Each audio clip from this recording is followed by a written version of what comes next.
ਮੇਰੇ ਪਿਆਰੇ ਦੇਸ਼ਵਾਸੀਓ, ਨਮਸਕਾਰ। ਮਨ ਕੀ ਬਾਤ ਵਿੱਚ ਤੁਹਾਡਾ ਸਵਾਗਤ ਹੈ। ਲੇਕਿਨ ਅੱਜ 26 ਨਵੰਬਰ ਅਸੀਂ ਕਦੇ ਵੀ ਭੁੱਲ ਨਹੀਂ ਸਕਦੇ। ਅੱਜ ਦੇ ਹੀ ਦਿਨ ਦੇਸ਼ 'ਤੇ ਸਭ ਤੋਂ ਭਿਆਨਕ ਅੱਤਵਾਦੀ ਹਮਲਾ ਹੋਇਆ ਸੀ। ਅੱਤਵਾਦੀਆਂ ਨੇ ਮੁੰਬਈ ਨੂੰ, ਪੂਰੇ ਦੇਸ਼ ਨੂੰ ਹਿਲਾ ਕੇ ਰੱਖ ਦਿੱਤਾ ਸੀ। ਲੇਕਿਨ ਇਹ ਭਾਰਤ ਦੀ ਸਮਰੱਥਾ ਹੈ ਕਿ ਅਸੀਂ ਉਸ ਹਮਲੇ ਤੋਂ ਉੱਭਰੇ ਅਤੇ ਹੁਣ ਪੂਰੇ ਹੌਸਲੇ ਦੇ ਨਾਲ ਅੱਤਵਾਦ ਨੂੰ ਕੁਚਲ ਵੀ ਰਹੇ ਹਾਂ। ਮੁੰਬਈ ਹਮਲੇ ਵਿੱਚ ਆਪਣਾ ਜੀਵਨ ਗਵਾਉਣ ਵਾਲੇ ਸਾਰੇ ਲੋਕਾਂ ਨੂੰ ਮੈਂ ਸ਼ਰਧਾਂਜਲੀ ਦਿੰਦਾ। ਇਸ ਹਮਲੇ ਵਿੱਚ ਸਾਡੇ ਜੋ ਜਾਂਬਾਜ਼ ਵੀਰਗਤੀ ਨੂੰ ਪ੍ਰਾਪਤ ਹੋਏ, ਦੇਸ਼ ਅੱਜ ਉਨ੍ਹਾਂ ਨੂੰ ਯਾਦ ਕਰ ਰਿਹਾ ਹੈ। ਮੇਰੇ ਸਾਥੀਓ, 26 ਨਵੰਬਰ ਦਾ ਅੱਜ ਦਾ ਇਹ ਦਿਨ ਇੱਕ ਹੋਰ ਵਜ੍ਹਾ ਨਾਲ ਵੀ ਬੇਹੱਦ ਮਹੱਤਵਪੂਰਨ ਹੈ। 1949 ਵਿੱਚ ਅੱਜ ਦੇ ਹੀ ਦਿਨ ਸੰਵਿਧਾਨ ਸਭਾ ਨੇ ਭਾਰਤ ਦੇ ਸੰਵਿਧਾਨ ਨੂੰ ਸਵੀਕਾਰ ਕੀਤਾ ਸੀ। ਮੈਨੂੰ ਯਾਦ ਹੈ, ਜਦੋਂ ਸਾਲ 2015 ਵਿੱਚ ਅਸੀਂ ਬਾਬਾ ਸਾਹਿਬ ਅੰਬੇਡਕਰ ਦੀ 125ਵੀਂ ਜਯੰਤੀ ਮਨਾ ਰਹੇ ਸੀ, ਉਸ ਸਮੇਂ ਇਹ ਵਿਚਾਰ ਆਇਆ ਸੀ ਕਿ 26 ਨਵੰਬਰ ਨੂੰ ਸੰਵਿਧਾਨ ਦਿਵਸ ਦੇ ਤੌਰ ਤੇ ਮਨਾਇਆ ਜਾਵੇ ਅਤੇ ਉਦੋਂ ਤੋਂ ਹਰ ਸਾਲ ਅੱਜ ਦੇ ਇਸ ਦਿਨ ਨੂੰ ਅਸੀਂ ਸੰਵਿਧਾਨ ਦਿਵਸ ਦੇ ਰੂਪ ਵਿੱਚ ਮਨਾਉਂਦੇ ਆ ਰਹੇ ਹਾਂ। ਮੈਂ ਸਾਰੇ ਦੇਸ਼ਵਾਸੀਆਂ ਨੂੰ ਸੰਵਿਧਾਨ ਦਿਵਸ ਦੀਆਂ ਬਹੁਤ-ਬਹੁਤ ਸ਼ੁਭਕਾਮਨਾਵਾਂ ਦਿੰਦਾ ਅਤੇ ਅਸੀਂ ਸਾਰੇ ਮਿਲ ਕੇ ਨਾਗਰਿਕਾਂ ਦੇ ਫਰਜ਼ਾਂ ਨੂੰ ਪਹਿਲ ਦਿੰਦੇ ਹੋਏ ਵਿਕਸਿਤ ਭਾਰਤ ਦੇ ਸੰਕਲਪ ਨੂੰ ਜ਼ਰੂਰ ਪੂਰਾ ਕਰਾਂਗੇ। ਸਾਥੀਓ, ਅਸੀਂ ਸਾਰੇ ਜਾਣਦੇ ਹਾਂ ਕਿ ਸੰਵਿਧਾਨ ਦੇ ਨਿਰਮਾਣ ਵਿੱਚ 2 ਸਾਲ 11 ਮਹੀਨੇ 18 ਦਿਨ ਦਾ ਸਮਾਂ ਲੱਗਾ ਸੀ। ਸ਼੍ਰੀ ਸਚਿਦਾਨੰਦ ਸਿਨਹਾ ਜੀ ਸੰਵਿਧਾਨ ਸਭਾ ਦੇ ਸਭ ਤੋਂ ਬਜ਼ੁਰਗ ਮੈਂਬਰ ਸਨ। 60 ਤੋਂ ਜ਼ਿਆਦਾ ਦੇਸ਼ਾਂ ਦੇ ਸੰਵਿਧਾਨ ਦਾ ਅਧਿਐਨ ਅਤੇ ਲੰਮੀ ਚਰਚਾ ਤੋਂ ਬਾਅਦ ਸਾਡੇ ਸੰਵਿਧਾਨ ਦਾ ਮਸੌਦਾ ਤਿਆਰ ਹੋਇਆ ਸੀ। ਮਸੌਦਾ ਤਿਆਰ ਹੋਣ ਤੋਂ ਬਾਅਦ ਉਸ ਨੂੰ ਅੰਤਿਮ ਰੂਪ ਦੇਣ ਤੋਂ ਪਹਿਲਾਂ ਉਸ ਵਿੱਚ 2000 ਤੋਂ ਜ਼ਿਆਦਾ ਸੋਧਾਂ ਫਿਰ ਕੀਤੀਆਂ ਗਈਆਂ ਸਨ। 1950 ਵਿੱਚ ਸੰਵਿਧਾਨ ਲਾਗੂ ਹੋਣ ਤੋਂ ਬਾਅਦ ਵੀ ਹੁਣ ਤੱਕ ਕੁੱਲ 106 ਵਾਰ ਇਸ ਵਿੱਚ ਸੋਧ ਕੀਤੀ ਜਾ ਚੁੱਕੀ ਹੈ। ਸਮੇਂ, ਪਰਿਸਥਿਤੀ, ਦੇਸ਼ ਦੀ ਜ਼ਰੂਰਤ ਨੂੰ ਵੇਖਦਿਆਂ ਵੱਖ-ਵੱਖ ਸਰਕਾਰਾਂ ਨੇ ਵੱਖ-ਵੱਖ ਸਮੇਂ 'ਤੇ ਸੋਧ ਕੀਤੀ। ਲੇਕਿਨ ਇਹ ਵੀ ਦੁਰਭਾਗ ਰਿਹਾ ਕਿ ਸੰਵਿਧਾਨ ਦੀ ਪਹਿਲੀ ਸੋਧ ਬੋਲਣ ਦੀ ਆਜ਼ਾਦੀ ਅਤੇ ਪ੍ਰਗਟਾਵੇ ਦੀ ਆਜ਼ਾਦੀ ਦੇ ਅਧਿਕਾਰਾਂ ਵਿੱਚ ਕਟੌਤੀ ਕਰਨ ਦੇ ਲਈ ਹੋਈ ਸੀ। ਉੱਥੇ ਹੀ ਸੰਵਿਧਾਨ ਦੀ 44ਵੀਂ ਸੋਧ ਦੇ ਮਾਧਿਅਮ ਨਾਲ ਐਮਰਜੈਂਸੀ ਦੇ ਦੌਰਾਨ ਕੀਤੀਆਂ ਗਈਆਂ ਗਲਤੀਆਂ ਨੂੰ ਸੁਧਾਰਿਆ ਗਿਆ ਸੀ। ਸਾਥੀਓ, ਇਹ ਵੀ ਬਹੁਤ ਪ੍ਰੇਰਕ ਹੈ ਕਿ ਸੰਵਿਧਾਨ ਸਭਾ ਦੇ ਕੁਝ ਮੈਂਬਰ ਨਾਮਜ਼ਦ ਕੀਤੇ ਗਏ ਸਨ, ਜਿਨ੍ਹਾਂ ਵਿੱਚ 15 ਮਹਿਲਾਵਾਂ ਸਨ।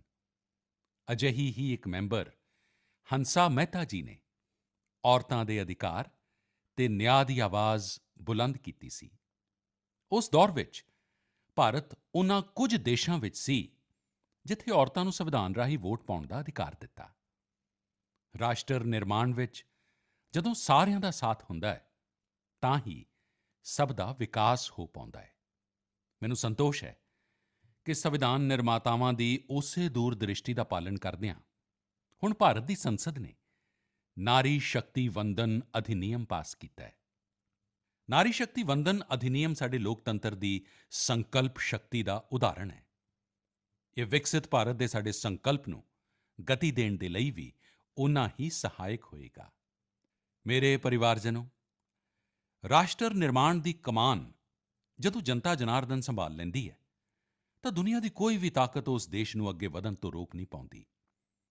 ਅੱਜ ਭਾਰਤ ਵਿੱਚ ਵੀ ਸਪਸ਼ਟ ਦਿਖਾਈ ਦੇ ਰਿਹਾ ਹੈ ਕਿ ਕਈ ਪਰਿਵਰਤਨਾਂ ਦੀ ਅਗਵਾਈ ਦੇਸ਼ ਦੀ 140 ਕਰੋੜ ਜਨਤਾ ਹੀ ਕਰ ਰਹੀ ਹੈ। ਇਸ ਦਾ ਇੱਕ ਪ੍ਰਤੱਖ ਉਦਾਹਰਣ ਅਸੀਂ ਤਿਉਹਾਰਾਂ ਦੇ ਸਮੇਂ ਵਿੱਚ ਵੇਖਿਆ ਹੈ। ਪਿਛਲੇ ਮਹੀਨੇ ਮਨ ਕੀ ਬਾਤ ਵਿੱਚ ਮੈਂ ਵੋਕਲ ਫਾਰ ਲੋਕਲ ਯਾਨੀ ਸਥਾਨਕ ਉਤਪਾਦਾਂ ਨੂੰ ਖਰੀਦਣ 'ਤੇ ਜ਼ੋਰ ਦਿੱਤਾ ਸੀ। ਬੀਤੇ ਕੁਝ ਦਿਨਾਂ ਦੇ ਅੰਦਰ ਹੀ ਦੀਵਾਲੀ, ਭਾਈ ਦੂਜ ਅਤੇ ਛੱਠ ਅਤੇ ਦੇਸ਼ ਵਿੱਚ 4 ਲੱਖ ਕਰੋੜ ਤੋਂ ਜ਼ਿਆਦਾ ਦਾ ਕਾਰੋਬਾਰ ਹੋਇਆ ਅਤੇ ਇਸ ਦੌਰਾਨ ਭਾਰਤ ਵਿੱਚ ਬਣੇ ਉਤਪਾਦਾਂ ਨੂੰ ਖਰੀਦਣ ਦਾ ਜ਼ਬਰਦਸਤ ਉਤਸ਼ਾਹ ਲੋਕਾਂ ਵਿੱਚ ਵੇਖਿਆ ਗਿਆ। ਹੁਣ ਤਾਂ ਘਰ ਦੇ ਬੱਚੇ ਵੀ ਦੁਕਾਨ 'ਤੇ ਕੁਝ ਖਰੀਦਣ ਸਮੇਂ ਇਹ ਵੇਖਣ ਲੱਗੇ ਨੇ ਕਿ ਉਨ੍ਹਾਂ 'ਤੇ ਮੇਡ ਇਨ ਇੰਡੀਆ ਲਿਖਿਆ ਹੈ ਕਿ ਨਹੀਂ। ਇੰਨਾ ਹੀ ਨਹੀਂ, ਆਨਲਾਈਨ ਸਾਮਾਨ ਖਰੀਦਣ ਸਮੇਂ ਹੁਣ ਲੋਕ ਕੰਟਰੀ ਆਫ origin ਇਸ ਨੂੰ ਵੀ ਵੇਖਣਾ ਨਹੀਂ ਭੁੱਲਦੇ। ਸਾਥੀਓ, ਜਿਵੇਂ ਸਵੱਛ ਭਾਰਤ ਮੁਹਿੰਮ ਦੀ ਸਫਲਤਾ ਹੀ ਉਸ ਦੀ ਪ੍ਰੇਰਣਾ ਬਣ ਰਹੀ ਹੈ, ਉਂਝ ਹੀ ਵੋਕਲ ਫਾਰ ਲੋਕਲ ਦੀ ਸਫਲਤਾ ਵਿਕਸਿਤ ਭਾਰਤ, ਸਮਰਿੱਧ ਭਾਰਤ ਦੇ ਦਰਵਾਜ਼ੇ ਖੋਲ੍ਹ ਰਹੀ ਹੈ। ਵੋਕਲ ਫਾਰ ਲੋਕਲ ਦੀ ਇਹ ਮੁਹਿੰਮ ਪੂਰੇ ਦੇਸ਼ ਦੀ ਅਰਥ ਵਿਵਸਥਾ ਨੂੰ ਮਜ਼ਬੂਤੀ ਦਿੰਦੀ ਹੈ। ਵੋਕਲ ਫਾਰ ਲੋਕਲ ਅਭਿਆਨ ਰੋਜ਼ਗਾਰ ਦੀ ਗਾਰੰਟੀ ਹੈ, ਇਹ ਵਿਕਾਸ ਦੀ ਗਾਰੰਟੀ ਹੈ, ਇਹ ਦੇਸ਼ ਦੇ ਸੰਤੁਲਿਤ ਵਿਕਾਸ ਦੀ ਗਾਰੰਟੀ ਹੈ। ਇਸ ਨਾਲ ਸ਼ਹਿਰੀ ਤੇ ਦਿਹਾਤੀ ਦੋਵਾਂ ਨੂੰ ਬਰਾਬਰ ਮੌਕੇ ਮਿਲਦੇ ਨੇ। ਇਸ ਨਾਲ ਸਥਾਨਕ ਉਤਪਾਦਾਂ ਵਿੱਚ ਵੈਲਿਊ ਐਡੀਸ਼ਨ ਦਾ ਵੀ ਰਾਹ ਬਣਦਾ ਹੈ ਅਤੇ ਜੇਕਰ ਕਦੇ ਵੈਸ਼ਵਿਕ ਅਰਥ ਵਿਵਸਥਾ ਵਿੱਚ ਉਤਾਰ ਚੜ੍ਹਾਅ ਆਉਂਦਾ ਹੈ, ਤਾਂ ਵੋਕਲ ਫਾਰ ਲੋਕਲ ਦਾ ਮੰਤਰ ਸਾਡੀ ਅਰਥ ਵਿਵਸਥਾ ਦੀ ਸਾਂਭ ਸੰਭਾਲ ਵੀ ਕਰਦਾ ਹੈ। ਸਾਥੀਓ, ਭਾਰਤੀ ਉਤਪਾਦਾਂ ਦੇ ਪ੍ਰਤੀ ਇਹ ਭਾਵਨਾ ਸਿਰਫ ਤਿਉਹਾਰਾਂ ਤੱਕ ਹੀ ਸੀਮਿਤ ਨਹੀਂ ਰਹਿਣੀ ਚਾਹੀਦੀ। ਹੁਣ ਵਿਆਹਾਂ ਦਾ ਮੌਸਮ ਵੀ ਸ਼ੁਰੂ ਹੋ ਚੁੱਕਾ ਹੈ। ਕੁਝ ਵਪਾਰ ਸੰਗਠਨਾਂ ਦਾ ਅੰਦਾਜ਼ਾ ਹੈ ਕਿ ਵਿਆਹਾਂ ਦੇ ਸੀਜ਼ਨ ਵਿੱਚ ਲਗਭਗ 5 ਲੱਖ ਕਰੋੜ ਰੁਪਏ ਦਾ ਕਾਰੋਬਾਰ ਹੋ ਸਕਦਾ ਹੈ। ਵਿਆਹਾਂ ਨਾਲ ਜੁੜੀ ਖਰੀਦਦਾਰੀ ਵਿੱਚ ਵੀ ਤੁਸੀਂ ਸਾਰੇ ਭਾਰਤ ਵਿੱਚ ਬਣੇ ਉਤਪਾਦਾਂ ਨੂੰ ਹੀ ਮਹੱਤਵ ਦਿਓ। ਅਤੇ ਹਾਂ, ਜਦੋਂ ਵਿਆਹ ਦੀ ਗੱਲ ਚੱਲੀ ਹੈ, ਤਾਂ ਮੈਨੂੰ ਇੱਕ ਗੱਲ ਲੰਮੇ ਅਰਸੇ ਤੋਂ ਕਦੇ-ਕਦੇ ਬਹੁਤ ਦੁਖੀ ਕਰਦੀ ਹੈ ਅਤੇ ਆਪਣੇ ਮਨ ਦੀ ਪੀੜਾ ਮੈਂ ਆਪਣੇ ਪਰਿਵਾਰ ਵਾਲਿਆਂ ਨੂੰ ਨਹੀਂ ਕਹਾਂਗਾ ਅਤੇ ਫਿਰ ਕਿਹਨੂੰ ਕਹਾਂਗਾ। ਤੁਸੀਂ ਸੋਚੋ, ਇਨ੍ਹੀਂ ਦਿਨੀਂ ਇਹ ਜੋ ਕੁਝ ਪਰਿਵਾਰਾਂ ਵਿੱਚ ਵਿਦੇਸ਼ਾਂ 'ਚ ਜਾ ਕੇ ਵਿਆਹ ਕਰਨ ਦਾ ਜੋ ਇੱਕ ਨਵਾਂ ਵਾਤਾਵਰਣ ਬਣਦਾ ਜਾ ਰਿਹਾ ਹੈ, ਕੀ ਇਹ ਜ਼ਰੂਰੀ ਹੈ? ਭਾਰਤ ਦੀ ਮਿੱਟੀ ਵਿੱਚ, ਭਾਰਤ ਦੇ ਲੋਕਾਂ ਵਿੱਚ ਜੇਕਰ ਅਸੀਂ ਵਿਆਹ ਸ਼ਾਦੀ ਕਰਾਂਗੇ, ਤਾਂ ਦੇਸ਼ ਦਾ ਪੈਸਾ ਦੇਸ਼ ਵਿੱਚ ਹੀ ਰਹੇਗਾ। ਦੇਸ਼ ਦੇ ਲੋਕਾਂ ਨੂੰ ਤੁਹਾਡੇ ਵਿਆਹ ਵਿੱਚ ਕੁਝ ਨਾ ਕੁਝ ਸੇਵਾ ਕਰਨ ਦਾ ਮੌਕਾ ਮਿਲੇਗਾ। ਛੋਟੇ-ਛੋਟੇ ਗਰੀਬ ਲੋਕ ਵੀ ਆਪਣੇ ਬੱਚਿਆਂ ਨੂੰ ਤੁਹਾਡੇ ਵਿਆਹ ਦੀਆਂ ਗੱਲਾਂ ਦੱਸਣਗੇ। ਕੀ ਤੁਸੀਂ ਵੋਕਲ ਫਾਰ ਲੋਕਲ ਦੀ ਇਸ ਮੁਹਿੰਮ ਨੂੰ ਵਿਸਥਾਰ ਦੇ ਸਕਦੇ ਹੋ? ਕਿਉਂ ਨਾ ਅਸੀਂ ਵਿਆਹ ਸ਼ਾਦੀ ਵਰਗੇ ਸਮਾਗਮ ਆਪਣੇ ਹੀ ਦੇਸ਼ ਵਿੱਚ ਕਰੀਏ। ਹੋ ਸਕਦਾ ਹੈ ਤੁਹਾਨੂੰ ਜਿਹੋ ਜਿਹੀ ਵਿਵਸਥਾ ਚਾਹੀਦੀ ਹੈ ਅੱਜ ਨਹੀਂ ਹੋਏਗੀ, ਲੇਕਿਨ ਜੇਕਰ ਅਸੀਂ ਇਸ ਤਰ੍ਹਾਂ ਦੇ ਸਮਾਗਮ ਕਰਾਂਗੇ ਤਾਂ ਵਿਵਸਥਾਵਾਂ ਵੀ ਵਿਕਸਿਤ ਹੋਣਗੀਆਂ। ਇਹ ਬਹੁਤ ਵੱਡੇ ਪਰਿਵਾਰਾਂ ਨਾਲ ਜੁੜਿਆ ਹੋਇਆ ਵਿਸ਼ਾ ਹੈ। ਮੈਂ ਆਸ ਕਰਦਾ ਕਿ ਮੇਰੀ ਇਹ ਪੀੜਾ ਉਨ੍ਹਾਂ ਵੱਡੇ-ਵੱਡੇ ਪਰਿਵਾਰਾਂ ਤੱਕ ਜ਼ਰੂਰ ਪਹੁੰਚੇ। ਮੇਰੇ ਪਰਿਵਾਰਜਨੋ, ਤਿਉਹਾਰਾਂ ਦੇ ਇਸ ਮੌਸਮ ਵਿੱਚ ਇੱਕ ਹੋਰ ਵੱਡਾ ਰੁਝਾਨ ਵੀ ਵੇਖਣ ਨੂੰ ਮਿਲਿਆ ਹੈ। ਇਹ ਲਗਾਤਾਰ ਦੂਸਰਾ ਸਾਲ ਹੈ ਜਦੋਂ ਦੀਵਾਲੀ ਦੇ ਮੌਕੇ ਤੇ ਨਗਦ ਦੇ ਕੇ ਕੁਝ ਖਰੀਦਣ ਦਾ ਚਲਨ ਹੌਲੀ-ਹੌਲੀ ਘੱਟ ਹੁੰਦਾ ਜਾ ਰਿਹਾ ਹੈ। ਯਾਨੀ ਹੁਣ ਜ਼ਿਆਦਾਤਰ ਲੋਕ ਡਿਜੀਟਲ ਪੇਮੈਂਟ ਕਰ ਰਹੇ ਨੇ। ਇਹ ਵੀ ਬਹੁਤ ਉਤਸ਼ਾਹ ਵਧਾਉਣ ਵਾਲਾ ਹੈ। ਤੁਸੀਂ ਇੱਕ ਕੰਮ ਹੋਰ ਕਰ ਸਕਦੇ ਹੋ। ਤੁਸੀਂ ਤੈਅ ਕਰੋ ਕਿ 1 ਮਹੀਨੇ ਤੱਕ ਤੁਸੀਂ UPI ਨਾਲ ਜਾਂ ਕਿਸੇ ਡਿਜੀਟਲ ਮਾਧਿਅਮ ਨਾਲ ਹੀ ਪੇਮੈਂਟ ਕਰੋਗੇ, ਕੈਸ਼ ਪੇਮੈਂਟ ਨਹੀਂ ਕਰੋਗੇ। ਭਾਰਤ ਵਿੱਚ ਡਿਜੀਟਲ ਕ੍ਰਾਂਤੀ ਦੀ ਸਫਲਤਾ ਨੇ ਇਸ ਨੂੰ ਬਿਲਕੁਲ ਸੰਭਵ ਬਣਾ ਦਿੱਤਾ ਹੈ ਅਤੇ ਜਦੋਂ 1 ਮਹੀਨਾ ਹੋ ਜਾਏ ਤਾਂ ਤੁਸੀਂ ਮੈਨੂੰ ਆਪਣੇ ਅਨੁਭਵ, ਆਪਣੀ ਫੋਟੋ ਜ਼ਰੂਰ ਸ਼ੇਅਰ ਕਰੋ। ਮੈਂ ਹੁਣ ਤੋਂ ਤੁਹਾਨੂੰ ਪਹਿਲਾਂ ਹੀ ਆਪਣੀਆਂ ਸ਼ੁਭਕਾਮਨਾਵਾਂ ਦਿੰਦਾ। ਮੇਰੇ ਪਰਿਵਾਰਜਨੋ, ਸਾਡੇ ਨੌਜਵਾਨ ਸਾਥੀਆਂ ਨੇ ਦੇਸ਼ ਨੂੰ ਇੱਕ ਹੋਰ ਵੱਡੀ ਖੁਸ਼ਖਬਰੀ ਦਿੱਤੀ ਹੈ ਜੋ ਸਾਨੂੰ ਸਾਰਿਆਂ ਨੂੰ ਮਾਣ ਨਾਲ ਭਰ ਦੇਣ ਵਾਲੀ ਹੈ। ਇੰਟੈਲੀਜੈਂਸ, ਆਈਡੀਆ ਅਤੇ ਇਨੋਵੇਸ਼ਨ ਅੱਜ ਭਾਰਤੀ ਨੌਜਵਾਨਾਂ ਦੀ ਪਛਾਣ ਹੈ। ਇਸ ਵਿੱਚ ਟੈਕਨੋਲੋਜੀ ਦੇ ਜੁੜਨ ਨਾਲ ਉਨ੍ਹਾਂ ਦੇ ਬੌਧਿਕ ਵਿਸ਼ੇਸ਼ਤਾਵਾਂ ਵਿੱਚ ਨਿਰੰਤਰ ਵਾਧਾ ਹੋਵੇ, ਇਹ ਆਪਣੇ ਆਪ ਵਿੱਚ ਦੇਸ਼ ਦੀ ਸਮਰੱਥਾ ਨੂੰ ਵਧਾਉਣ ਵਾਲੀ ਮਹੱਤਵਪੂਰਨ ਤਰੱਕੀ ਹੈ। ਤੁਹਾਨੂੰ ਇਹ ਜਾਣ ਕੇ ਚੰਗਾ ਲੱਗੇਗਾ ਕਿ 2022 ਵਿੱਚ ਭਾਰਤੀਆਂ ਦੇ ਪੇਟੈਂਟ ਫਾਈਲ ਕਰਨ ਵਿੱਚ 31% ਤੋਂ ਜ਼ਿਆਦਾ ਦਾ ਵਾਧਾ ਹੋਇਆ ਹੈ। ਵਰਲਡ ਇੰਟੈਲੈਕਚੁਅਲ ਪ੍ਰਾਪਰਟੀ ਆਰਗੇਨਾਈਜ਼ੇਸ਼ਨ ਨੇ ਇੱਕ ਬੜੀ ਹੀ ਦਿਲਚਸਪ ਰਿਪੋਰਟ ਜਾਰੀ ਕੀਤੀ ਹੈ। ਇਹ ਰਿਪੋਰਟ ਦੱਸਦੀ ਹੈ ਕਿ ਪੇਟੈਂਟ ਫਾਈਲ ਕਰਨ ਵਿੱਚ ਸਭ ਤੋਂ ਅੱਗੇ ਰਹਿਣ ਵਾਲੇ ਟੌਪ 10 ਦੇਸ਼ਾਂ ਵਿੱਚ ਵੀ ਅਜਿਹਾ ਪਹਿਲਾਂ ਕਦੇ ਨਹੀਂ ਹੋਇਆ। ਇਸ ਸ਼ਾਨਦਾਰ ਪ੍ਰਾਪਤੀ ਲਈ ਮੈਂ ਆਪਣੇ ਨੌਜਵਾਨ ਸਾਥੀਆਂ ਨੂੰ ਬਹੁਤ-ਬਹੁਤ ਵਧਾਈ ਦਿੰਦਾ। ਮੈਂ ਆਪਣੇ ਨੌਜਵਾਨ ਦੋਸਤਾਂ ਨੂੰ ਵਿਸ਼ਵਾਸ ਦਿਵਾਉਣਾ ਚਾਹੁੰਦਾ ਕਿ ਦੇਸ਼ ਹਰ ਕਦਮ 'ਤੇ ਤੁਹਾਡੇ ਨਾਲ ਹੈ। ਸਰਕਾਰ ਨੇ ਜੋ ਪ੍ਰਸ਼ਾਸਨਿਕ ਅਤੇ ਕਾਨੂੰਨੀ ਸੁਧਾਰ ਕੀਤੇ ਨੇ, ਉਸ ਤੋਂ ਬਾਅਦ ਅੱਜ ਸਾਡੇ ਨੌਜਵਾਨ ਇੱਕ ਨਵੀਂ ਊਰਜਾ ਦੇ ਨਾਲ ਵੱਡੇ ਪੈਮਾਨੇ 'ਤੇ ਇਨੋਵੇਸ਼ਨ ਦੇ ਕੰਮ ਵਿੱਚ ਜੁਟੇ ਹੋਏ ਨੇ। 10 ਸਾਲ ਪਹਿਲਾਂ ਦੇ ਅੰਕੜਿਆਂ ਨਾਲ ਤੁਲਨਾ ਕਰੀਏ ਤਾਂ ਅੱਜ ਸਾਡੇ ਪੇਟੈਂਟ ਨੂੰ 10 ਗੁਣਾ ਜ਼ਿਆਦਾ ਮਨਜ਼ੂਰੀ ਮਿਲ ਰਹੀ ਹੈ। ਅਸੀਂ ਸਾਰੇ ਜਾਣਦੇ ਹਾਂ ਕਿ ਪੇਟੈਂਟ ਨਾਲ ਨਾ ਸਿਰਫ ਦੇਸ਼ ਦੀ ਇੰਟੈਲੈਕਚੁਅਲ ਪ੍ਰਾਪਰਟੀ ਵੱਧਦੀ ਹੈ, ਬਲਕਿ ਇਸ ਨਾਲ ਨਵੇਂ-ਨਵੇਂ ਮੌਕੇ ਵੀ ਮਿਲਦੇ ਨੇ। ਇੰਨਾ ਹੀ ਨਹੀਂ, ਇਹ ਸਾਡੇ ਸਟਾਰਟਅਪ ਦੀ ਤਾਕਤ ਤੇ ਸਮਰੱਥਾ ਨੂੰ ਵੀ ਵਧਾਉਂਦੇ ਨੇ। ਅੱਜ ਸਾਡੇ ਸਕੂਲੀ ਬੱਚਿਆਂ ਵਿੱਚ ਵੀ ਇਨੋਵੇਸ਼ਨ ਦੀ ਭਾਵਨਾ ਨੂੰ ਵਧਾਵਾ ਮਿਲ ਰਿਹਾ ਹੈ।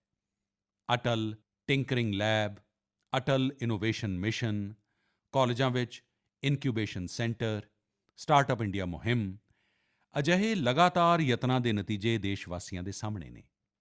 ਇਹ ਵੀ ਭਾਰਤ ਦੀ ਨੌਜਵਾਨ ਸ਼ਕਤੀ, ਭਾਰਤ ਦੀ ਇਨੋਵੇਟਿਵ ਪਾਵਰ ਦਾ ਪ੍ਰਤੱਖ ਉਦਾਹਰਣ ਹੈ। ਇਸੇ ਜੋਸ਼ ਦੇ ਨਾਲ ਅੱਗੇ ਵਧਦੇ ਚੱਲਦੇ ਹੋਏ ਹੀ ਅਸੀਂ ਵਿਕਸਿਤ ਭਾਰਤ ਦੇ ਸੰਕਲਪ ਨੂੰ ਵੀ ਪ੍ਰਾਪਤ ਕਰਕੇ ਵਿਖਾਵਾਂਗੇ। ਇਸ ਲਈ ਮੈਂ ਵਾਰ-ਵਾਰ ਕਹਿੰਦਾ ਕਿ ਜੈ ਜਵਾਨ, ਜੈ ਕਿਸਾਨ, ਜੈ ਵਿਗਿਆਨ, ਜੈ ਅਨੁਸੰਧਾਨ। ਮੇਰੇ ਪਿਆਰੇ ਦੇਸ਼ਵਾਸੀਓ, ਤੁਹਾਨੂੰ ਯਾਦ ਹੋਵੇਗਾ ਕਿ ਕੁਝ ਸਮਾਂ ਪਹਿਲਾਂ ਮਨ ਕੀ ਬਾਤ ਵਿੱਚ ਮੈਂ ਭਾਰਤ ਵਿੱਚ ਵੱਡੀ ਗਿਣਤੀ ਵਿੱਚ ਲੱਗਣ ਵਾਲੇ ਮੇਲਿਆਂ ਦੀ ਚਰਚਾ ਕੀਤੀ ਸੀ। ਉਦੋਂ ਇੱਕ ਅਜਿਹੇ ਮੁਕਾਬਲੇ ਦਾ ਵੀ ਵਿਚਾਰ ਆਇਆ ਸੀ, ਜਿਸ ਵਿੱਚ ਲੋਕ ਮੇਲਿਆਂ ਨਾਲ ਜੁੜੀਆਂ ਫੋਟੋਆਂ ਸਾਂਝੀਆਂ ਕਰਨ। ਸੰਸਕ੍ਰਿਤੀ ਮੰਤਰਾਲੇ ਨੇ ਇਸ ਨੂੰ ਲੈ ਕੇ ਮੇਲਾ ਮੂਵਮੈਂਟਸ ਕੰਟੈਸਟ ਦਾ ਆਯੋਜਨ ਕੀਤਾ ਸੀ। ਤੁਹਾਨੂੰ ਇਹ ਜਾਣ ਕੇ ਚੰਗਾ ਲੱਗੇਗਾ ਕਿ ਇਸ ਵਿੱਚ ਹਜ਼ਾਰਾਂ ਲੋਕਾਂ ਨੇ ਹਿੱਸਾ ਲਿਆ ਅਤੇ ਬਹੁਤ ਲੋਕਾਂ ਨੇ ਪੁਰਸਕਾਰ ਵੀ ਜਿੱਤੇ। ਕੋਲਕਾਤਾ ਦੇ ਰਹਿਣ ਵਾਲੇ ਰਾਜੇਸ਼ ਧਰ ਜੀ ਨੇ ਚਰਕ ਮੇਲੇ ਵਿੱਚ ਗੁਬਾਰੇ ਅਤੇ ਖਿਡੌਣੇ ਵੇਚਣ ਵਾਲਿਆਂ ਦੀ ਅਨੋਖੀ ਫੋਟੋ ਦੇ ਲਈ ਪੁਰਸਕਾਰ ਜਿੱਤਿਆ। ਇਹ ਮੇਲਾ ਦਿਹਾਤੀ ਬੰਗਾਲ ਵਿੱਚ ਕਾਫੀ ਹਰਮਨ-ਪਿਆਰਾ ਹੈ। ਵਾਰਾਣਸੀ ਦੀ ਹੋਲੀ ਨੂੰ ਸ਼ੋਕੇਸ ਕਰਨ ਦੇ ਲਈ ਅਨੁਪਮ ਸਿੰਘ ਜੀ ਨੂੰ ਮੇਲਾ ਪੋਰਟਰੇਟਸ ਦਾ ਪੁਰਸਕਾਰ ਮਿਲਿਆ। ਅਰੁਣ ਕੁਮਾਰ ਨਲੀ ਮੇਲਾ ਜੀ ਨੂੰ ਕੁਲਸਾਈ ਦੁਸਹਿਰੇ ਨਾਲ ਜੁੜਿਆ ਇੱਕ ਆਕਰਸ਼ਕ ਪਹਿਲੂ ਵਿਖਾਉਣ ਦੇ ਲਈ ਪੁਰਸਕਾਰ ਦਿੱਤਾ ਗਿਆ। ਇੰਝ ਹੀ ਪੰਢਰਪੁਰ ਦੀ ਭਗਤੀ ਨੂੰ ਵਿਖਾਉਣ ਵਾਲੀ ਫੋਟੋ ਸਭ ਤੋਂ ਜ਼ਿਆਦਾ ਪਸੰਦ ਕੀਤੀ ਗਈ ਫੋਟੋ ਵਿੱਚ ਸ਼ਾਮਿਲ ਰਹੀ, ਜਿਸ ਨੂੰ ਮਹਾਰਾਸ਼ਟਰ ਦੇ ਹੀ ਸੱਜਣ ਸ਼੍ਰੀਮਾਨ ਰਾਹੁਲ ਜੀ ਨੇ ਭੇਜਿਆ ਸੀ। ਇਸ ਮੁਕਾਬਲੇ ਵਿੱਚ ਬਹੁਤ ਸਾਰੀਆਂ ਤਸਵੀਰਾਂ ਮੇਲਿਆਂ ਦੇ ਦੌਰਾਨ ਮਿਲਣ ਵਾਲੇ ਸਥਾਨਕ ਪਕਵਾਨਾਂ ਦੀਆਂ ਵੀ ਸਨ। ਇਸ ਵਿੱਚ ਪੁਰਲੀਆ ਦੇ ਰਹਿਣ ਵਾਲੇ ਆਲੋਕ ਅਵਿਨਾਸ਼ ਜੀ ਦੀ ਤਸਵੀਰ ਨੇ ਪੁਰਸਕਾਰ ਜਿੱਤਿਆ। ਉਨ੍ਹਾਂ ਨੇ ਇੱਕ ਮੇਲੇ ਦੇ ਦੌਰਾਨ ਬੰਗਾਲ ਦੇ ਦਿਹਾਤੀ ਖੇਤਰ ਦੇ ਖਾਣ-ਪਾਨ ਨੂੰ ਵਿਖਾਇਆ ਸੀ। ਪ੍ਰਣਬ ਬਸਾਕ ਜੀ ਦੀ ਤਸਵੀਰ ਨੂੰ ਪੁਰਸਕਾਰ ਮਿਲਿਆ, ਜਿਸ ਵਿੱਚ ਭਗੋਰੀਆ ਮਹਾਉਤਸਵ ਦੇ ਦੌਰਾਨ ਔਰਤਾਂ ਕੁਲਫੀ ਦਾ ਆਨੰਦ ਲੈ ਰਹੀਆਂ ਨੇ।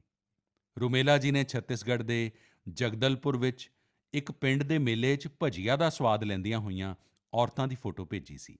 ਇਸ ਨੂੰ ਵੀ ਪੁਰਸਕਾਰ ਦਿੱਤਾ ਗਿਆ। ਸਾਥੀਓ, ਮਨ ਕੀ ਬਾਤ ਦੇ ਮਾਧਿਅਮ ਨਾਲ ਅੱਜ ਹਰ ਪਿੰਡ, ਹਰ ਸਕੂਲ, ਹਰ ਪੰਚਾਇਤ ਨੂੰ ਇਹ ਬੇਨਤੀ ਹੈ ਕਿ ਨਿਰੰਤਰ ਇਸ ਤਰ੍ਹਾਂ ਦੇ ਮੁਕਾਬਲਿਆਂ ਦਾ ਆਯੋਜਨ ਕਰਨ। ਅੱਜ-ਕੱਲ੍ਹ ਤਾਂ ਸੋਸ਼ਲ ਮੀਡੀਆ ਦੀ ਇੰਨੀ ਤਾਕਤ ਹੈ, ਟੈਕਨੋਲੋਜੀ ਅਤੇ ਮੋਬਾਈਲ ਘਰ-ਘਰ ਪਹੁੰਚੇ ਹੋਏ ਨੇ। ਤੁਹਾਡੇ ਲੋਕਲ ਪੁਰਬ ਹੋਣ ਜਾਂ ਉਤਪਾਦ, ਉਨ੍ਹਾਂ ਨੂੰ ਤੁਸੀਂ ਇੰਝ ਕਰਕੇ ਵੀ ਵੈਸ਼ਵਿਕ ਬਣਾ ਸਕਦੇ ਹੋ। ਸਾਥੀਓ, ਪਿੰਡ-ਪਿੰਡ ਵਿੱਚ ਲੱਗਣ ਵਾਲੇ ਮੇਲਿਆਂ ਦੇ ਵਾਂਗ ਹੀ ਸਾਡੇ ਇੱਥੇ ਵਿਭਿੰਨ ਨਾਚਾਂ ਦੀ ਵੀ ਆਪਣੀ ਹੀ ਵਿਰਾਸਤ ਹੈ। ਝਾਰਖੰਡ, ਓਡੀਸ਼ਾ ਅਤੇ ਬੰਗਾਲ ਦੇ ਜਨਜਾਤੀ ਇਲਾਕਿਆਂ ਵਿੱਚ ਇੱਕ ਬਹੁਤ ਪ੍ਰਸਿੱਧ ਨਾਚ ਹੈ, ਜਿਸ ਨੂੰ ਛਊ ਕਿਹਾ ਜਾਂਦਾ ਹੈ। 15 ਤੋਂ 17 ਨਵੰਬਰ ਤੱਕ ਇੱਕ ਭਾਰਤ ਸ਼੍ਰੇਸ਼ਠ ਭਾਰਤ ਦੀ ਭਾਵਨਾ ਨਾਲ ਸ਼੍ਰੀਨਗਰ ਵਿੱਚ ਛਊ ਉਤਸਵ ਦਾ ਆਯੋਜਨ ਕੀਤਾ ਗਿਆ। ਇਸ ਪ੍ਰੋਗਰਾਮ ਵਿੱਚ ਸਭ ਨੇ ਛਊ ਨਾਚ ਦਾ ਆਨੰਦ ਉਠਾਇਆ। ਸ਼੍ਰੀਨਗਰ ਦੇ ਨੌਜਵਾਨਾਂ ਨੂੰ ਛਊ ਨਾਚ ਦੀ ਸਿਖਲਾਈ ਦੇਣ ਦੇ ਲਈ ਇੱਕ ਵਰਕਸ਼ਾਪ ਦਾ ਆਯੋਜਨ ਵੀ ਹੋਇਆ। ਇਸੇ ਤਰ੍ਹਾਂ ਕੁਝ ਹਫ਼ਤੇ ਪਹਿਲਾਂ ਹੀ ਕਠੂਆ ਜ਼ਿਲ੍ਹੇ ਵਿੱਚ ਬਸੋਹਲੀ ਉਤਸਵ ਦਾ ਆਯੋਜਨ ਕੀਤਾ ਗਿਆ। ਇਹ ਜਗ੍ਹਾ ਜੰਮੂ ਤੋਂ 150 ਕਿਲੋਮੀਟਰ ਦੂਰ ਹੈ। ਇਸ ਉਤਸਵ ਵਿੱਚ ਸਥਾਨਕ ਕਲਾ, ਲੋਕ ਨਾਚ ਅਤੇ ਰਵਾਇਤੀ ਰਾਮਲੀਲਾ ਦਾ ਆਯੋਜਨ ਹੋਇਆ। ਸਾਥੀਓ, ਭਾਰਤੀ ਸੰਸਕ੍ਰਿਤੀ ਦੀ ਸੁੰਦਰਤਾ ਨੂੰ ਸਾਊਦੀ ਅਰਬ ਵਿੱਚ ਵੀ ਮਹਿਸੂਸ ਕੀਤਾ ਗਿਆ। ਇਸੇ ਮਹੀਨੇ ਸਾਊਦੀ ਅਰਬ ਵਿੱਚ ਸੰਸਕ੍ਰਿਤ ਉਤਸਵ ਨਾਂ ਦਾ ਇੱਕ ਆਯੋਜਨ ਹੋਇਆ। ਇਹ ਆਪਣੇ ਆਪ ਵਿੱਚ ਬਹੁਤ ਅਨੋਖਾ ਸੀ, ਕਿਉਂਕਿ ਇਹ ਪੂਰਾ ਪ੍ਰੋਗਰਾਮ ਹੀ ਸੰਸਕ੍ਰਿਤ ਵਿੱਚ ਸੀ। ਸੰਵਾਦ, ਸੰਗੀਤ, ਨਾਚ, ਸਭ ਕੁਝ ਸੰਸਕ੍ਰਿਤ ਵਿੱਚ। ਇਸ ਵਿੱਚ ਉੱਥੋਂ ਦੇ ਸਥਾਨਕ ਲੋਕਾਂ ਦੀ ਭਾਗੀਦਾਰੀ ਵੀ ਵੇਖੀ ਗਈ। ਮੇਰੇ ਪਰਿਵਾਰਜਨੋ, ਸਵੱਛ ਭਾਰਤ ਹੁਣ ਤਾਂ ਪੂਰੇ ਦੇਸ਼ ਦਾ ਪਿਆਰਾ ਵਿਸ਼ਾ ਬਣ ਗਿਆ ਹੈ। ਮੇਰਾ ਤਾਂ ਪਿਆਰਾ ਵਿਸ਼ਾ ਹੈ ਹੀ, ਅਤੇ ਜਿਉਂ ਹੀ ਮੈਨੂੰ ਇਸ ਨਾਲ ਜੁੜੀ ਕੋਈ ਖਬਰ ਮਿਲਦੀ ਹੈ, ਮੇਰਾ ਮਨ ਉਸ ਪਾਸੇ ਚਲਾ ਹੀ ਜਾਂਦਾ ਹੈ ਅਤੇ ਸੁਭਾਵਿਕ ਹੈ ਕਿ ਫਿਰ ਤਾਂ ਉਸ ਨੂੰ ਮਨ ਕੀ ਬਾਤ ਵਿੱਚ ਜਗ੍ਹਾ ਮਿਲ ਹੀ ਜਾਂਦੀ ਹੈ। ਸਵੱਛ ਭਾਰਤ ਮੁਹਿੰਮ ਨੇ ਸਾਫ਼ ਸਫਾਈ ਤੇ ਜਨਤਕ ਸਵੱਛਤਾ ਨੂੰ ਲੈ ਕੇ ਲੋਕਾਂ ਦੀ ਸੋਚ ਬਦਲ ਦਿੱਤੀ ਹੈ। ਇਹ ਪਹਿਲ ਅੱਜ ਰਾਸ਼ਟਰੀ ਭਾਵਨਾ ਦਾ ਪ੍ਰਤੀਕ ਬਣ ਚੁੱਕੀ ਹੈ, ਜਿਸ ਨੇ ਕਰੋੜਾਂ ਦੇਸ਼ ਵਾਸੀਆਂ ਦੇ ਜੀਵਨ ਨੂੰ ਬਿਹਤਰ ਬਣਾਇਆ ਹੈ। ਇਸ ਮੁਹਿੰਮ ਨੇ ਵੱਖ-ਵੱਖ ਖੇਤਰ ਦੇ ਲੋਕਾਂ, ਖਾਸ ਕਰਕੇ ਨੌਜਵਾਨਾਂ ਨੂੰ ਸਮੂਹਿਕ ਭਾਗੀਦਾਰੀ ਦੇ ਲਈ ਵੀ ਪ੍ਰੇਰਿਤ ਕੀਤਾ ਹੈ। ਅਜਿਹਾ ਹੀ ਇੱਕ ਸ਼ਲਾਘਾਯੋਗ ਕਦਮ ਸੂਰਤ ਵਿੱਚ ਵੇਖਣ ਨੂੰ ਮਿਲਿਆ। ਨੌਜਵਾਨਾਂ ਦੀ ਇੱਕ ਟੀਮ ਨੇ ਇੱਥੇ ਪ੍ਰੋਜੈਕਟ ਸੂਰਤ ਇਸ ਦੀ ਸ਼ੁਰੂਆਤ ਕੀਤੀ ਹੈ। ਇਸ ਦਾ ਟੀਚਾ ਸੂਰਤ ਨੂੰ ਇੱਕ ਅਜਿਹਾ ਮਾਡਲ ਸ਼ਹਿਰ ਬਣਾਉਣਾ ਹੈ ਜੋ ਸਫਾਈ ਤੇ ਟਿਕਾਊ ਵਿਕਾਸ ਦੀ ਬਿਹਤਰੀਨ ਮਿਸਾਲ ਬਣੇ। ਸਫਾਈ ਸੰਡੇ ਦੇ ਨਾਂ ਨਾਲ ਸ਼ੁਰੂ ਹੋਏ ਇਸ ਯਤਨ ਦੇ ਤਹਿਤ ਸੂਰਤ ਦੇ ਨੌਜਵਾਨ ਪਹਿਲਾਂ ਜਨਤਕ ਥਾਵਾਂ ਤੇ ਦੁਮਾਸ ਬੀਚ ਦੀ ਸਫਾਈ ਕਰਦੇ ਸਨ। ਬਾਅਦ ਵਿੱਚ ਇਹ ਲੋਕ ਤਾਪੀ ਨਦੀ ਦੇ ਕਿਨਾਰਿਆਂ ਦੀ ਸਫਾਈ ਵਿੱਚ ਜੀ-ਜਾਨ ਨਾਲ ਜੁਟ ਗਏ ਤੇ ਤੁਹਾਨੂੰ ਜਾਣ ਕੇ ਖੁਸ਼ੀ ਹੋਏਗੀ ਕਿ ਵੇਖਦੇ ਹੀ ਵੇਖਦੇ ਇਸ ਨਾਲ ਜੁੜੇ ਲੋਕਾਂ ਦੀ ਗਿਣਤੀ 50,000 ਤੋਂ ਜ਼ਿਆਦਾ ਹੋ ਗਈ ਹੈ। ਲੋਕਾਂ ਤੋਂ ਮਿਲੇ ਸਮਰਥਨ ਨਾਲ ਟੀਮ ਦਾ ਆਤਮ-ਵਿਸ਼ਵਾਸ ਵਧਿਆ, ਜਿਸ ਤੋਂ ਬਾਅਦ ਉਨ੍ਹਾਂ ਨੇ ਕਚਰਾ ਇਕੱਠਾ ਕਰਨ ਦਾ ਕੰਮ ਵੀ ਸ਼ੁਰੂ ਕੀਤਾ। ਤੁਹਾਨੂੰ ਜਾਣ ਕੇ ਹੈਰਾਨੀ ਹੋਏਗੀ ਕਿ ਇਸ ਟੀਮ ਨੇ ਲੱਖਾਂ ਕਿਲੋ ਕਚਰਾ ਹਟਾਇਆ ਹੈ। ਜ਼ਮੀਨੀ ਪੱਧਰ ਤੇ ਕੀਤੇ ਗਏ ਅਜਿਹੇ ਕਦਮ ਬਹੁਤ ਵੱਡੇ ਬਦਲਾਅ ਲਿਆਉਣ ਵਾਲੇ ਹੁੰਦੇ ਨੇ। ਸਾਥੀਓ, ਗੁਜਰਾਤ ਤੋਂ ਇੱਕ ਹੋਰ ਜਾਣਕਾਰੀ ਆਈ ਹੈ। ਕੁਝ ਹਫ਼ਤੇ ਪਹਿਲਾਂ ਉੱਥੇ ਅੰਬਾ ਜੀ ਵਿੱਚ ਭਾਦਰਵੀ ਪੂਨਮ ਮੇਲੇ ਦਾ ਆਯੋਜਨ ਕੀਤਾ ਗਿਆ ਸੀ। ਇਸ ਮੇਲੇ ਵਿੱਚ 50 ਲੱਖ ਤੋਂ ਜ਼ਿਆਦਾ ਲੋਕ ਆਏ। ਇਹ ਮੇਲਾ ਹਰ ਸਾਲ ਹੁੰਦਾ ਹੈ। ਇਸ ਦੀ ਸਭ ਤੋਂ ਖਾਸ ਗੱਲ ਇਹ ਰਹੀ ਕਿ ਮੇਲੇ ਵਿੱਚ ਆਏ ਲੋਕਾਂ ਨੇ ਗੱਬਰ ਹਿੱਲ ਦੇ ਵੱਡੇ ਹਿੱਸੇ ਵਿੱਚ ਸਫਾਈ ਮੁਹਿੰਮ ਚਲਾਈ। ਮੰਦਰਾਂ ਦੇ ਆਲੇ-ਦੁਆਲੇ ਦੇ ਪੂਰੇ ਖੇਤਰ ਨੂੰ ਸਵੱਛ ਰੱਖਣ ਦੀ ਇਹ ਮੁਹਿੰਮ ਬਹੁਤ ਪ੍ਰੇਰਣਾਦਾਇਕ ਹੈ।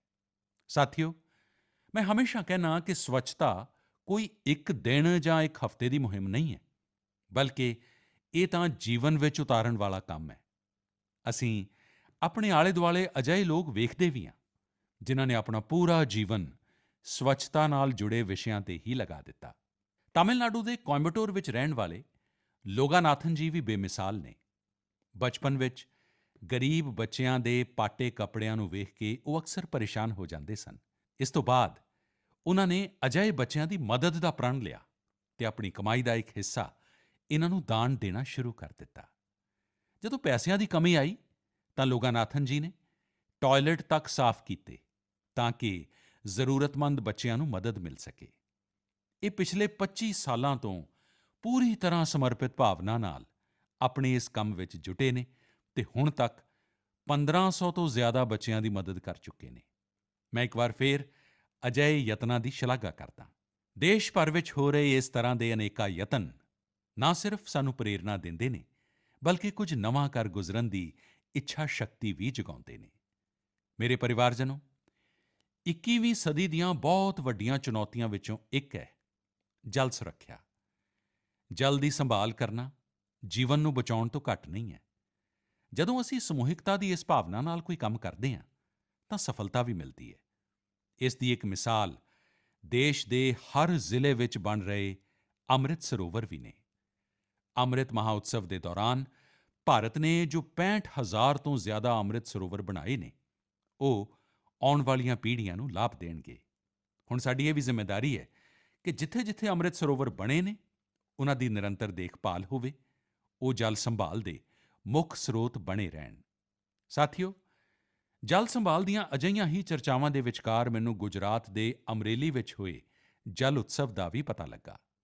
ਗੁਜਰਾਤ ਵਿੱਚ 12 ਮਹੀਨੇ ਵਹਿਣ ਵਾਲੀਆਂ ਨਦੀਆਂ ਦੀ ਵੀ ਕਮੀ ਹੈ। ਇਸ ਲਈ ਲੋਕਾਂ ਨੂੰ ਜ਼ਿਆਦਾਤਰ ਬਾਰਿਸ਼ ਦੇ ਪਾਣੀ ਤੇ ਹੀ ਨਿਰਭਰ ਰਹਿਣਾ ਪੈਂਦਾ ਹੈ। ਪਿਛਲੇ 20-25 ਸਾਲਾਂ ਵਿੱਚ ਸਰਕਾਰ ਤੇ ਸਮਾਜਿਕ ਸੰਗਠਨਾਂ ਦੇ ਯਤਨਾਂ ਤੋਂ ਬਾਅਦ ਉੱਥੋਂ ਦੀ ਸਥਿਤੀ ਵਿੱਚ ਬਦਲਾਅ ਜ਼ਰੂਰ ਆਇਆ ਹੈ। ਇਸ ਲਈ ਉੱਥੇ ਜਲ ਉਤਸਵ ਦੀ ਵੱਡੀ ਭੂਮਿਕਾ ਹੈ।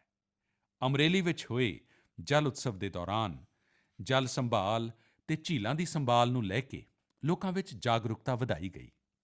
ਇਸ ਨਾਲ ਵਾਟਰ ਸਪੋਰਟਸ ਨੂੰ ਵੀ ਵਧਾਵਾ ਦਿੱਤਾ ਗਿਆ। ਵਾਟਰ ਸਿਕਿਉਰਿਟੀ ਦੇ ਜਾਣਕਾਰਾਂ ਦੇ ਨਾਲ ਮੰਥਨ ਵੀ ਕੀਤਾ ਗਿਆ। ਪ੍ਰੋਗਰਾਮ ਵਿੱਚ ਸ਼ਾਮਿਲ ਲੋਕਾਂ ਨੂੰ ਤਿਰੰਗੇ ਵਾਲਾ ਵਾਟਰ ਫਾਊਂਟੇਨ ਬਹੁਤ ਪਸੰਦ ਆਇਆ।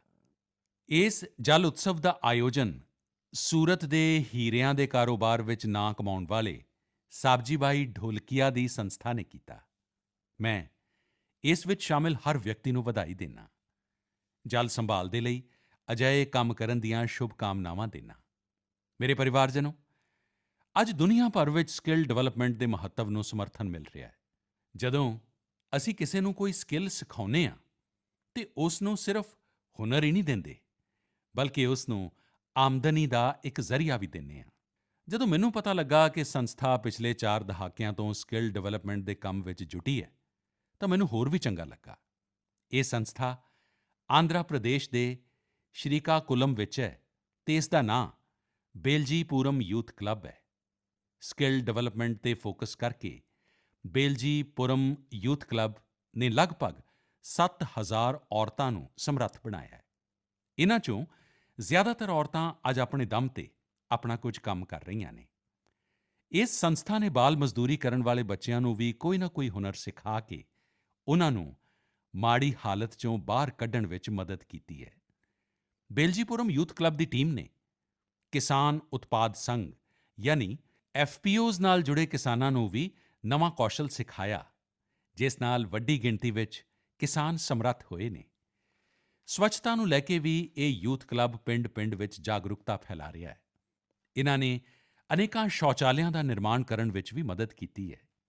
ਮੈਂ ਸਕਿੱਲ ਡਿਵੈਲਪਮੈਂਟ ਦੇ ਲਈ ਇਸ ਸੰਸਥਾ ਨਾਲ ਜੁੜੇ ਸਾਰੇ ਲੋਕਾਂ ਨੂੰ ਬਹੁਤ-ਬਹੁਤ ਵਧਾਈ ਦਿੰਦਾ ਅਤੇ ਉਨ੍ਹਾਂ ਦੀ ਸ਼ਲਾਘਾ ਕਰਦਾ। ਅੱਜ ਦੇਸ਼ ਦੇ ਪਿੰਡ-ਪਿੰਡ ਵਿੱਚ ਸਕਿੱਲ ਡਿਵੈਲਪਮੈਂਟ ਦੇ ਲਈ ਅਜਿਹੇ ਹੀ ਸਮੂਹਿਕ ਯਤਨਾਂ ਦੀ ਜ਼ਰੂਰਤ ਹੈ।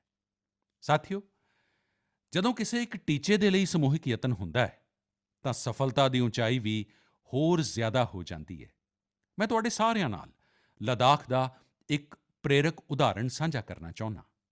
ਤੁਸੀਂ ਪਸ਼ਮੀਨਾ ਸ਼ਾਲ ਦੇ ਬਾਰੇ ਤਾਂ ਜ਼ਰੂਰ ਸੁਣਿਆ ਹੋਵੇਗਾ। ਪਿਛਲੇ ਕੁਝ ਸਮੇਂ ਤੋਂ ਲੱਦਾਖੀ ਪਸ਼ਮੀਨੇ ਦੀ ਵੀ ਬਹੁਤ ਚਰਚਾ ਹੋ ਰਹੀ ਹੈ। ਲੱਦਾਖੀ ਪਸ਼ਮੀਨਾ ਲੂਮਜ਼ ਆਫ ਲੱਦਾਖ ਦੇ ਨਾਮ ਨਾਲ ਦੁਨੀਆ ਭਰ ਦੇ ਬਾਜ਼ਾਰਾਂ ਵਿੱਚ ਪਹੁੰਚ ਰਿਹਾ ਹੈ। ਤੁਸੀਂ ਇਹ ਜਾਣ ਕੇ ਹੈਰਾਨ ਰਹਿ ਜਾਓਗੇ ਕਿ ਇਸ ਨੂੰ ਤਿਆਰ ਕਰਨ ਵਿੱਚ 15 ਪਿੰਡਾਂ ਦੀਆਂ 450 ਤੋਂ ਜ਼ਿਆਦਾ ਔਰਤਾਂ ਸ਼ਾਮਿਲ ਨੇ। ਪਹਿਲਾਂ ਉਹ ਆਪਣੇ ਉਤਪਾਦ ਉੱਥੇ ਆਉਣ ਵਾਲੇ ਸੈਲਾਨੀਆਂ ਨੂੰ ਹੀ ਵੇਚਦੀਆਂ ਸਨ, ਪਰ ਹੁਣ ਡਿਜੀਟਲ ਭਾਰਤ ਦੇ ਇਸ ਦੌਰ ਵਿੱਚ ਉਨ੍ਹਾਂ ਦੀਆਂ ਬਣਾਈਆਂ ਚੀਜ਼ਾਂ ਦੇਸ਼ ਦੁਨੀਆ ਦੇ ਵੱਖ-ਵੱਖ ਬਾਜ਼ਾਰਾਂ ਵਿੱਚ ਪਹੁੰਚਣ ਲੱਗੀਆਂ ਨੇ। ਯਾਨੀ ਸਾਡਾ ਲੋਕਲ ਹੁਣ ਗਲੋਬਲ ਹੋ ਰਿਹਾ ਹੈ ਅਤੇ ਇਸ ਨਾਲ ਇਨ੍ਹਾਂ ਔਰਤਾਂ ਦੀ ਕਮਾਈ ਵੀ ਵਧੀ ਹੈ। ਸਾਥੀਓ, ਨਾਰੀ ਸ਼ਕਤੀ ਦੀਆਂ ਅਜਿਹੀਆਂ ਸਫਲਤਾਵਾਂ ਦੇਸ਼ ਦੇ ਕੋਨੇ-ਕੋਨੇ ਵਿੱਚ ਮੌਜੂਦ ਨੇ। ਜ਼ਰੂਰਤ ਅਜਿਹੀਆਂ ਗੱਲਾਂ ਨੂੰ ਜ਼ਿਆਦਾ ਤੋਂ ਜ਼ਿਆਦਾ ਸਾਹਮਣੇ ਲਿਆਉਣ ਦੀ ਹੈ। ਇਹ ਦੱਸਣ ਦੇ ਲਈ ਮਨ ਕੀ ਬਾਤ ਤੋਂ ਬਿਹਤਰ ਹੋਰ ਕੀ ਹੋਵੇਗਾ। ਤੁਸੀਂ ਵੀ ਅਜਿਹੀਆਂ ਮਿਸਾਲਾਂ ਨੂੰ ਮੇਰੇ ਨਾਲ ਜ਼ਿਆਦਾ ਤੋਂ ਜ਼ਿਆਦਾ ਸ਼ੇਅਰ ਕਰੋ। ਮੈਂ ਵੀ ਪੂਰਾ ਯਤਨ ਕਰਾਂਗਾ ਕਿ ਉਨ੍ਹਾਂ ਨੂੰ ਤੁਹਾਡੇ ਵਿਚਕਾਰ ਲਿਆ ਸਕਾਂ। ਮੇਰੇ ਪਰਿਵਾਰਜਨੋ, ਮਨ ਕੀ ਬਾਤ ਵਿੱਚ ਅਸੀਂ ਅਜਿਹੇ ਸਮੂਹਿਕ ਯਤਨਾਂ ਦੀ ਚਰਚਾ ਕਰਦੇ ਹਾਂ ਜਿਨ੍ਹਾਂ ਨਾਲ ਸਮਾਜ ਵਿੱਚ ਵੱਡੇ-ਵੱਡੇ ਬਦਲਾਅ ਆਏ ਨੇ। ਮਨ ਕੀ ਬਾਤ ਦੀ ਇੱਕ ਹੋਰ ਪ੍ਰਾਪਤੀ ਇਹ ਵੀ ਹੈ ਕਿ ਇਸ ਨੇ ਘਰ-ਘਰ ਵਿੱਚ ਰੇਡੀਓ ਨੂੰ ਹੋਰ ਜ਼ਿਆਦਾ ਹਰਮਨ-ਪਿਆਰਾ ਬਣਾ ਦਿੱਤਾ ਹੈ। ਮਾਈਗੋਵ ਤੇ ਮੈਨੂੰ ਉੱਤਰ ਪ੍ਰਦੇਸ਼ ਵਿੱਚ ਅਮਰੋਹਾ ਦੇ ਰਾਮ ਸਿੰਘ ਬੋਧ ਜੀ ਦਾ ਇੱਕ ਪੱਤਰ ਮਿਲਿਆ ਹੈ। ਰਾਮ ਸਿੰਘ ਜੀ ਪਿਛਲੇ ਕਈ ਦਹਾਕਿਆਂ ਤੋਂ ਰੇਡੀਓ ਇਕੱਠੇ ਕਰਨ ਦੇ ਕੰਮ ਵਿੱਚ ਜੁਟੇ ਨੇ। ਉਨ੍ਹਾਂ ਦਾ ਕਹਿਣਾ ਹੈ ਕਿ ਮਨ ਕੀ ਬਾਤ ਦੇ ਬਾਅਦ ਉਨ੍ਹਾਂ ਦੇ ਰੇਡੀਓ ਮਿਊਜ਼ੀਅਮ ਦੇ ਪ੍ਰਤੀ ਲੋਕਾਂ ਦੀ ਉਤਸੁਕਤਾ ਹੋਰ ਵੱਧ ਗਈ ਹੈ। ਇੰਝ ਹੀ ਮਨ ਕੀ ਬਾਤ ਤੋਂ ਪ੍ਰੇਰਿਤ ਹੋ ਕੇ ਅਹਿਮਦਾਬਾਦ ਦੇ ਕੋਲ ਤੀਰਥ ਧਾਮ ਪ੍ਰੇਰਣਾ ਤੀਰਥ ਨੇ ਇੱਕ ਦਿਲਚਸਪ ਪ੍ਰਦਰਸ਼ਨੀ ਲਾਈ ਹੈ। ਇਸ ਵਿੱਚ ਦੇਸ਼-ਵਿਦੇਸ਼ ਦੇ 100 ਤੋਂ ਜ਼ਿਆਦਾ ਐਂਟੀਕ ਰੇਡੀਓ ਰੱਖੇ ਗਏ ਨੇ। ਇੱਥੇ ਮਨ ਕੀ ਬਾਤ ਦੇ ਹੁਣ ਤੱਕ ਦੇ ਸਾਰੇ ਐਪੀਸੋਡਜ਼ ਨੂੰ ਸੁਣਿਆ ਜਾ ਸਕਦਾ ਹੈ। ਕਈ ਹੋਰ ਉਦਾਹਰਣ ਨੇ ਜਿਨ੍ਹਾਂ ਤੋਂ ਪਤਾ ਲੱਗਦਾ ਹੈ ਕਿ ਕਿਵੇਂ ਲੋਕਾਂ ਨੇ ਮਨ ਕੀ ਬਾਤ ਤੋਂ ਪ੍ਰੇਰਿਤ ਹੋ ਕੇ ਆਪਣਾ ਖੁਦ ਦਾ ਕੰਮ ਸ਼ੁਰੂ ਕੀਤਾ। ਅਜਿਹਾ ਹੀ ਇੱਕ ਉਦਾਹਰਣ ਕਰਨਾਟਕ ਦੇ ਚਾਮਰਾਜ ਨਗਰ ਦੀ ਵਰਸ਼ਾ ਜੀ ਦਾ ਹੈ, ਜਿਨ੍ਹਾਂ ਨੂੰ ਮਨ ਕੀ ਬਾਤ ਆਪਣੇ ਪੈਰਾਂ 'ਤੇ ਖੜ੍ਹਾ ਹੋਣ ਲਈ ਪ੍ਰੇਰਿਤ ਕਰਦਾ ਰਿਹਾ। ਇਸ ਪ੍ਰੋਗਰਾਮ ਦੇ ਇੱਕ ਐਪੀਸੋਡ ਤੋਂ ਪ੍ਰੇਰਿਤ ਹੋ ਕੇ ਉਨ੍ਹਾਂ ਨੇ ਕੇਲੇ ਤੋਂ ਜੈਵਿਕ ਖਾਦ ਬਣਾਉਣ ਦਾ ਕੰਮ ਸ਼ੁਰੂ ਕੀਤਾ। ਕੁਦਰਤ ਨਾਲ ਬਹੁਤ ਲਗਾਅ ਰੱਖਣ ਵਾਲੀ ਵਰਸ਼ਾ ਜੀ ਦੀ ਇਹ ਪਹਿਲ ਦੂਸਰੇ ਲੋਕਾਂ ਲਈ ਰੋਜ਼ਗਾਰ ਦੇ ਮੌਕੇ ਲੈ ਕੇ ਆਈ ਹੈ। ਮੇਰੇ ਪਰਿਵਾਰਜਨੋ, ਕੱਲ੍ਹ 27 ਨਵੰਬਰ ਨੂੰ ਕਾਰਤਿਕ ਪੂਰਨਿਮਾ ਦਾ ਪੁਰਬ ਹੈ। ਇਸੇ ਦਿਨ ਦੇਵ ਦੀਪਾਵਲੀ ਵੀ ਮਨਾਈ ਜਾਂਦੀ ਹੈ ਅਤੇ ਮੇਰਾ ਤਾਂ ਮਨ ਕਰਦਾ ਹੈ ਕਿ ਮੈਂ ਕਾਸ਼ੀ ਦੀ ਦੇਵ ਦੀਪਾਵਲੀ ਜ਼ਰੂਰ ਵੇਖਾਂ।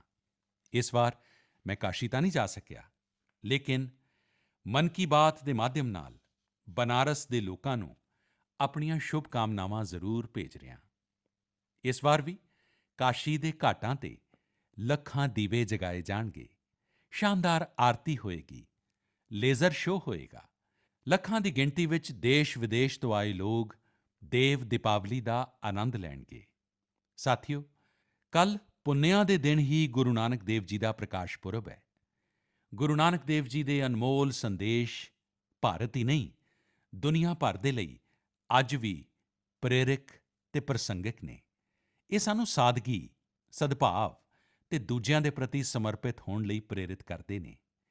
ਗੁਰੂ ਨਾਨਕ ਦੇਵ ਜੀ ਨੇ ਸੇਵਾ ਭਾਵਨਾ, ਸੇਵਾ ਕਾਰਜਾਂ ਦੀ ਜੋ ਸਿੱਖਿਆ ਦਿੱਤੀ, ਉਨ੍ਹਾਂ ਦਾ ਪਾਲਣ ਸਾਡੇ ਸਿੱਖ ਭੈਣ-ਭਰਾ ਪੂਰੇ ਵਿਸ਼ਵ ਵਿੱਚ ਕਰਦੇ ਨਜ਼ਰ ਆਉਂਦੇ ਨੇ।